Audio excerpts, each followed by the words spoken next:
Thank you for listening to Fem Talk 89 FM. We are on air at the Tano International Hotel Nadi, and it's time for a new season of Radio with Pictures on MyTV. Thanks to the support of UNDP, SCAFE program supported by the European Union, DFAT, and the International Women's Development Agency. Thank you, Francis. We can't advance our economies and societies by leaving half of the population behind. However, as we've been hearing on our Radio with Pictures series, obstacles remain. Access to and ownership to land. Unemployment is resulting in conflicts in the homes and wider community. Despite the commitment to women's economic empowerment, access to financial services is resulting in greater reliance on loans rather than savings or financial security. Personal security for women of all diversities continues to remain a concern. They have the right, we all have the right, to live a life without fear and to be able to carry out our productive and personal roles without this kind of fear of violence. In rural communities, we also have the issue of market vendors being denied access to hygienic toilet facilities. While there have been some improvements, for example, in terms of provisions for accommodation, we still have problems in terms of physical access sometimes from the homes to the markets. So violence against women is a concern. It's a concern that is also closely connected in terms of both the achievements of gender equality and ensuring sustainable development. Here are the women to discuss these issues in this another episode of Radio with Pictures. Following our following our Western Division consultation, which involved close to 50 women leaders from Ra to Nanronga, representing about 3,000 women of all diversities. We have Fane Lomani Bosewanga. Fane is our rural convener and correspondent for FemLink Pacific for Tavua and Rakiraki. We have Catherine Tilakoro from the Yalalevu Women's Group in Ba. We have a gentleman, Setoreki Naulu, representing the Ba Youth Council, and we have Roberta Buna, who is a member of the Nadi branch of the Fiji Disabled People's Federation. I'm going to start with you, Fane. In terms of the consultations and the discussions we are having, given that we're talking about national development priorities, 5-year plans, 20-year plans, what are you hearing? What are you seeing? From the 4 days of our Western Divisional consultation here, I found out that women continue to talk about human security and how the issues are cross-cutting. Human security, when I talk about human security, women in our network, not only in Tavua, but here in the Western Division have been part of our network program with FemLink Pacific on a monthly basis. And women continue to talk about economic security, personal health, and how these issues are cross-cutting. So from these 4 days of training, I found out that women continue to raise as an ongoing issue for them and their communities. Thanks. Fanesetta, if I could ask you, in terms of the work that you're doing with Ba Youth, so you're seeing the Ba is huge, isn't it? What are the priorities coming through in terms of youth, young people? What are they saying? One of the main priorities in the youth in my province is the accessibility to health services, especially people who live in rural areas. They're not accessible to health services due to transport problems or due to the economic, they're not employed. So we've been hearing about health from the very first episode of this season of Radio with Pictures. So we're talking about the availability and affordability of medicines. Would that be right, Seta and Fane? Yes, just to add on what Seta has highlighted, like health issue is not only in one center or in one community, but it's a national issue. For the community in Tavua, during my baseline visit, it's an ongoing issue for almost 20 years now. The community that I visited, it's about Nandale village. It's about 20 kilometers away from Tavua town, where they get access to the Tavua Health Center services and facilities. And I've heard in the past programs that women have been saying, women have been going on horseback to access services at the health center. And in this community, like they are the real rural women, to access health services, they have to pay about $50 one way to access to health centers. That is at the night time. And at the daytime, and we're talking about rural women, these are the real rural women. They do not have sources of income to support the family. So And how far away, when you talk about the real rural women, how far from Tavua town? It's about 20 kilometers. So that's the distance they have to travel. And just adding on to that, the issue with transportation. So it's access in many ways. In many ways, yes. Okay, speaking of access, I'm going to ask you, Roberta, because you're part of the disability community. How important is access to health services in terms of the Nadi network? Well, as me, as a woman with disability, we have poor services. We don't get seen like late in the afternoon, and it's not everything in the hospital is accessible to the disability women or people.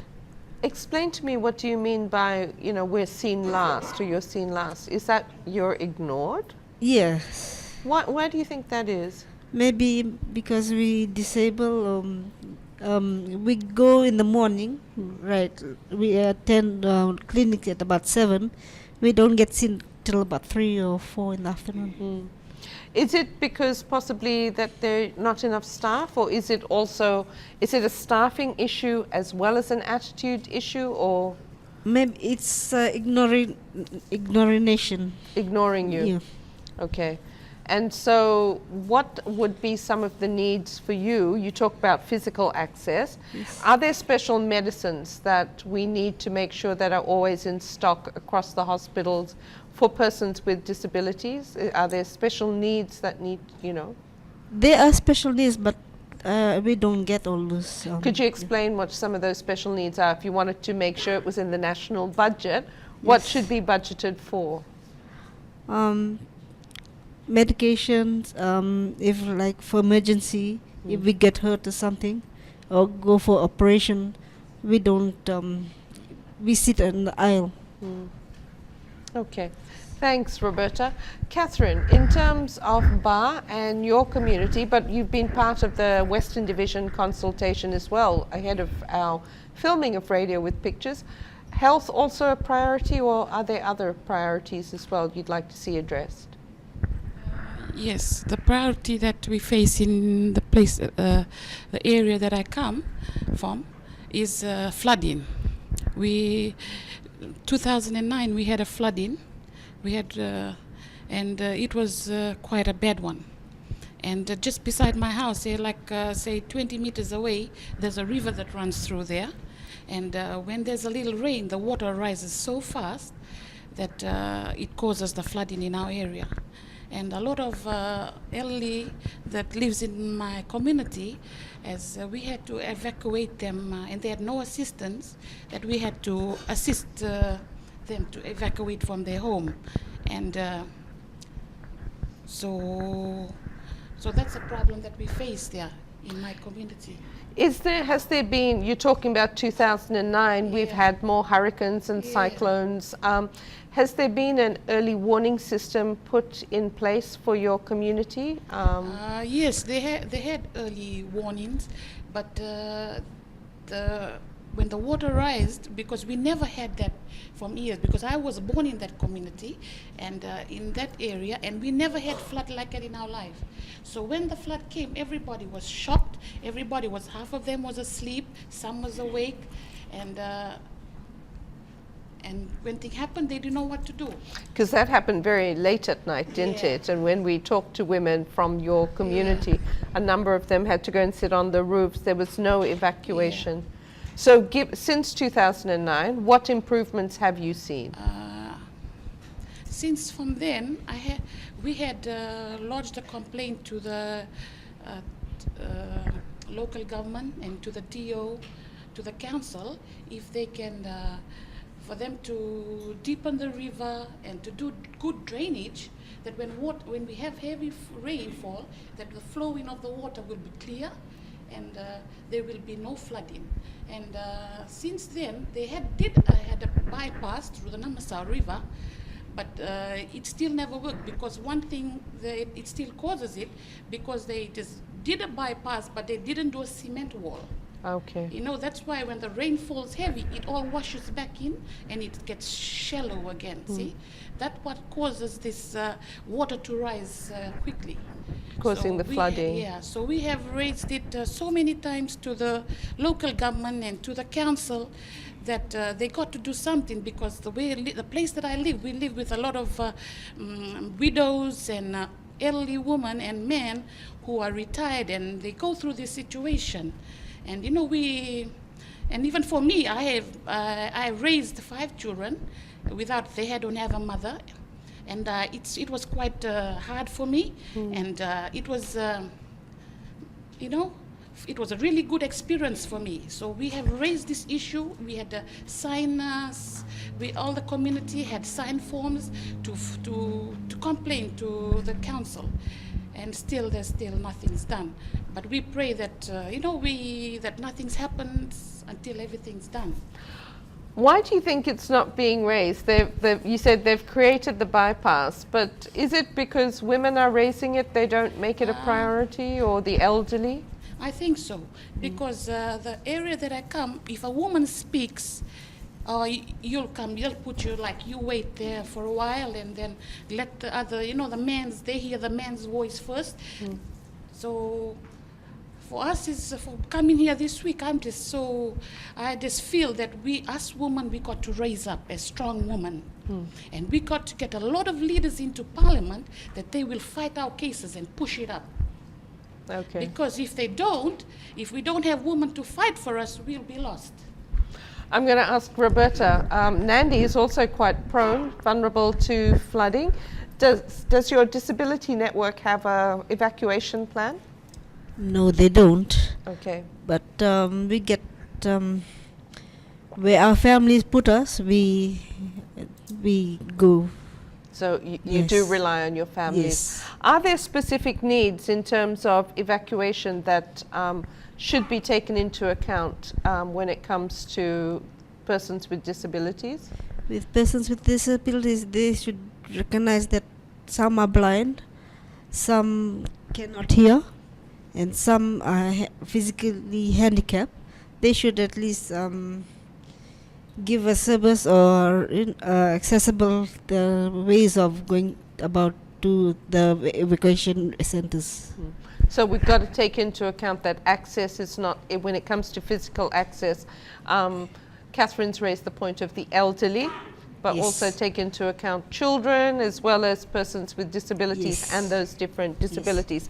Fane, you're well aware of our Women's Weather Watch campaign, where we are trying to ensure that women's participation in all levels of decision making is connected to these environmental management plans. How can we ensure that when we're talking about development, that forward-looking development plans are responsive to our environmental realities, given the intensifying natural disasters and of course the impact of climate change?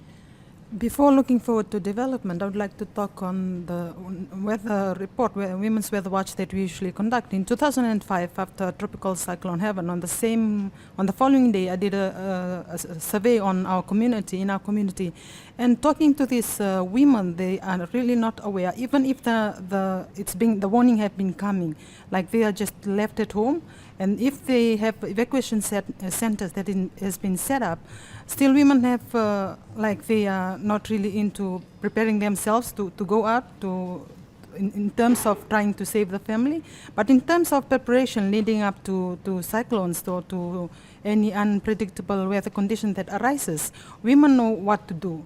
But in terms of listening to the news, be aware of what is happening, I think it's also linking to information and communication, as most of these communities still do not have access to electricity.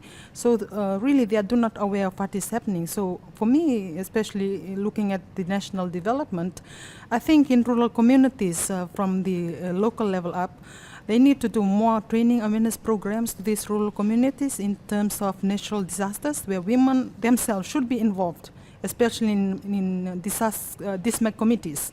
Women themselves should be involved and have number of women represented to be more, not only like at the moment only 2 women are represented in local government for the community in Tavua and Rakiraki. So I think there's a need for more women to be represented at the local level. Thank you.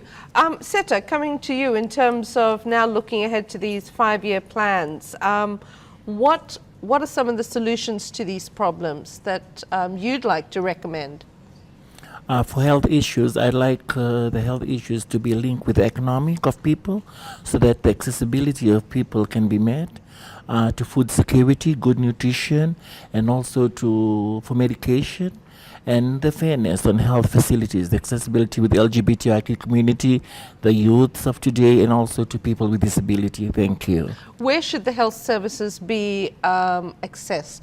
There's been a suggestion from our very first episode of Radio with Pictures that, one, we need to make sure better health services within the communities, and also that to address the possible shortage or the shortage of health professionals, that we need to upskill the health workers in the community so that they're able to provide better information as well as health services. Should the focus be there? Should there be an allocation of budgets? Should health planning look at that kind of local service delivery rather than the sort of centralized? Yeah, I think they should look seriously into the transportation too. They should have a lot of ambulances fully working, be allocated to remote areas, especially in rural areas. Listening to a few comments on horseback and everything. They should have good facilities like health centers in rural areas. They should upgrade it to be like hospital, especially young mothers, pregnancy mothers, women, young girls, youth. They deliver in a safe environment, and they have good facilities, and also the transportation. Like in Nadi, where I come from, they, instead of them using the ambulance, they have the airport special limited ambulance that helps. So I think those are kind of facilities that this area should also have. Thank you. Catherine, what would be your recommendations for the 5-year plan? What, in addition to the issues to do with flooding and responding to getting more women into parliament and decision making, what should be the national development planning priorities for the next 5 years? Yes, for the next 5 years, especially for where I come from, if the council can do, dredge the river in the next 5 years, and they can, the drainage can be, they can do the drainage, to then fix it up, and in another 5 years, I would like to see that this issue that we have, that it doesn't happen again. So are you talking about making sure that the national development plan and budget are providing enough resources to the local government, to the town councils, to be able to carry out these activities, the dredging, the environmental management? Yes, if the government can, because with our local government, the problem is always they have finance problem. Yes, because they do rely on the rates, yeah. And if you're not a ratepayer. Yeah, when you don't, when you go up to them, they say, wait, when we get some money or when the ratepayers pay up, then we can, continue the work. And so if government can intervene and help in that area, that work can be done, that we won't have this kind of disasters, And if they can, in the council, they can have a lot of women to work in the council, that when we go and complain, that we have somebody that we can talk to, because sometimes us women, when we talk to men, in the other end, they would say something negative, and like it disturbs you, like like they kind of want to fix us again, to be honest, but that's not the way. We go taking our complaint, and we should have a woman to serve a woman, a man to serve a man, like we feel comfortable with that. But do you think it's also about, one, certainly having more women employed in the council or even in the leadership of local government, but shouldn't you be able to feel safe to go into access any government service as a woman and know that whether you're served by a man or a woman, you're going to be treated with dignity, respect, and the equality? Before, yes, I find it much, it was safer. But now I see things are changing, and we got to have more women in leadership and in in high rank posts, in the local governments and in those kind of areas, that we will feel free. Yeah. Okay, thanks, Catherine. Roberta, what would be your vision for the 5-year plan? For 5-year plan, I would like to see people with living with disabilities, if we could have equal rights and get involved in decision making. Do you think that needs to take 5 years, Roberta, or what could be the strategies to make sure that disability rights are upheld? We heard from Jyoti in episode 1 that it's hard to get jobs, that there are discriminatory practices that continue if you're a person with disability. So do you want to wait for 5 years, or should it happen now? We should happen now. Yes. And in what, so access to health, employment? What about education and training? Education and training, well, with the people with disabilities, most of them, they don't have the knowledge to go into education. Some get educated at home as well, because they very not acknowledgement in them. So most of them do have education, and some of them don't have, especially in rural areas. So we need to make sure that those services are accessible. Yes. Particularly when the data is being collected as to where Yes. persons with disabilities are. Thank you so much, Roberta. Fane, coming back to you in terms of the work you've been doing in Tavoa and Rakiraki, but also listening to the Western Division consultations. 5 years, what should be achieved for the Western Division?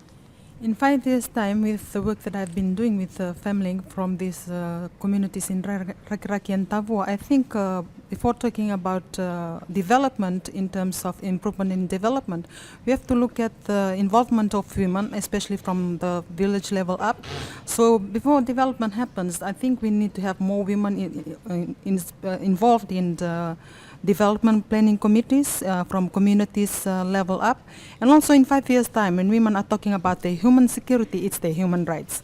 So it's they have the right to access to clean drinking water, right to access to infrastructure. So in 5 years' time, for me personally, I think in 5 years' time, women should be well served and well secured in terms of development. What are those changes going to look like in terms of, if you take, for example, access to ownership and to land, or women working already in the agricultural sector? What would that change look like for these women?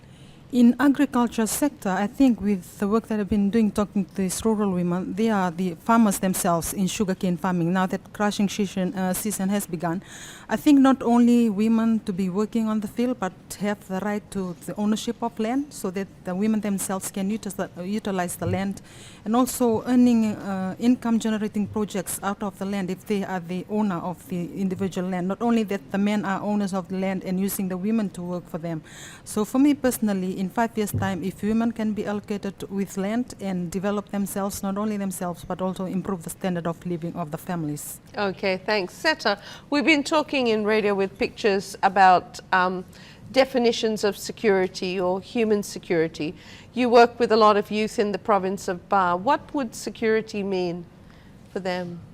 For the youths, mostly human security, food that they put on the table and also it has to link with the economic so that they can meet their needs every day, and also employment. Most youths are unemployed. I thank the government for opening up overseas training and work, but most of the youth, still hundreds and thousands, are still there looking for a job. If they can be allocated with a land too, so that they can have ownership on their land. Thank you so much. Catherine, in terms of your definition of security, obviously one that protects you from floods. What's security for you and your community? Security for my community is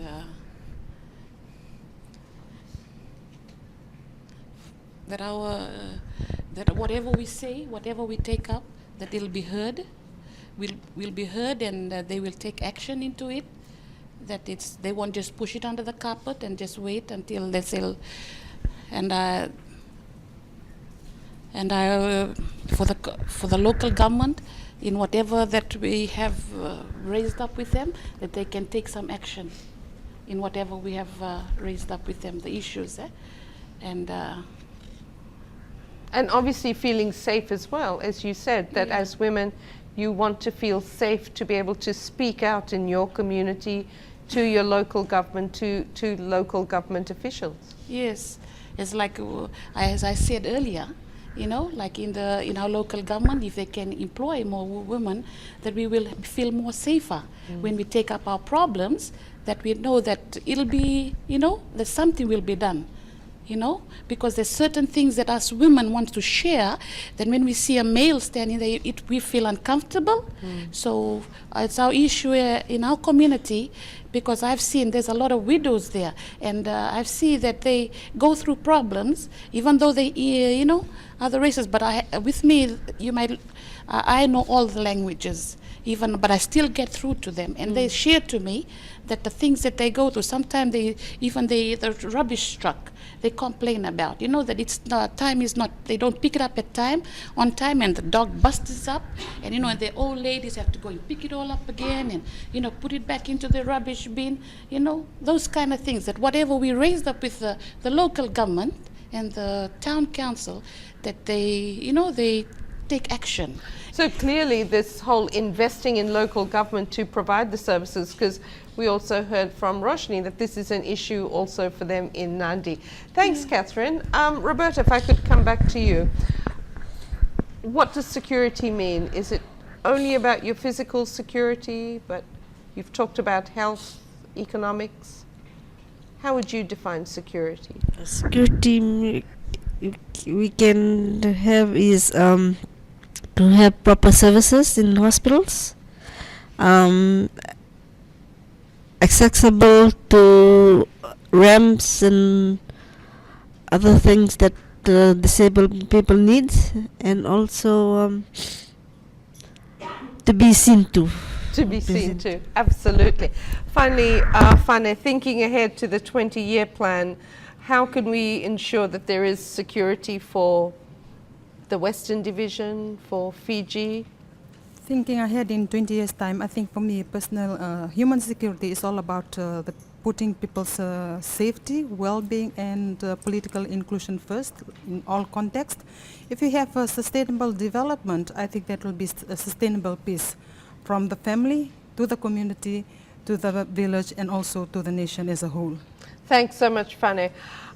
So remember, we can't just advance our economies and societies by leaving out half of the population, and within that, whether they're not being heard or they're not being seen. As you said, Roberta, you need to be seen, you need to be visible. So that half of the population needs also to be addressed in terms of the existing obstacles and barriers that they face to access services, whether it's access to ownership of land for young people, as SETA has raised, preventing the conflicts that start in the home and can spill out into the broader community, as you've highlighted, Fane. And that despite the commitment to women's economic empowerment, we're still not seeing the full gains of addressing the holistic approach to economic security for women. So with that in mind, we'll wrap up another Radio with Pictures for this week, and I hand you back to Francis. Thank you, Sharon, and we'll be back at the same time next week for another episode of Radio with Pictures. And don't forget to tune in to FemTalk 89 FM Suva if you are living in the Nausori and Navua corridor, or FemTalk 89 FM Lambasa, on air from 10 a.m. to 2 p.m. every Wednesdays in Lambasa town.